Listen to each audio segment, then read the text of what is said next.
Hello all, welcome back to my channel. எல்லோரும் எப்படி இருக்கீங்க? எப்படி படிச்சுட்ருக்கீங்க? நான் வந்துட்டு இன்றைக்கி சைக்காலஜி தான் படிக்க ஸ்டார்ட் பண்ணேன். சைக்காலஜியில் வந்துட்டு யூனிட் 1 தான் படிக்கிறேன். யூனிட் 1 சிலபஸ் வச்சுட்டு எங்கெல்லாம் இருக்குதுன்னு புக்கில் ரெஃபர் பண்ணிவிட்டு நான் படிக்க ஸ்டார்ட் பண்ணேன். நான் எப்பயுமே எந்த யூனிட் படிக்க ஸ்டார்ட் பண்ணுறோம்னாலும் புக்கில் ஃபஸ்ட்டு எத்தனை பேஜஸ்லாம் இருக்குதுன்னு ஃபஸ்ட்டு பார்த்துக்கிறது. ஏன்னா பேஜஸ் கம்மியாக இருந்தால் சீக்கிரம் படிச்சிடலாம் அப்படின்னு சொல்லிட்டு ஒரு கான்ஃபிடென்ஸ் வந்துடும். அதனால் வந்து பேஜஸ் கவுண்ட் பண்ணிக்கிட்டு நான் படிக்க ஸ்டார்ட் பண்ணிட்டேன்.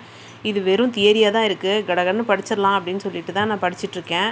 படிச்சிடுவேன்னு நினைக்கிறேன். ஆஃப்டர்நூனுக்கு மேலே பாப்பா ஸ்கூலுக்கு போகணும், பேரண்ட்ஸ் மீட்டிங்க்கு. ஸோ அதனால் எனக்கு ஆஃப்டர்நூனுக்கு மேலே படிக்க டைம் இருக்காது. சரி, முடிஞ்ச அளவுக்கு ஃபாஸ்ட்டாக ஆஃப்டர்நூனுக்குள்ளே இந்த லெசனை முடிச்சிட்டோம் அப்படின்னு சொல்லிட்டா பரவாயில்ல அப்படின்னு சொல்லிட்டு தான் படிச்சுட்ருக்கேன்.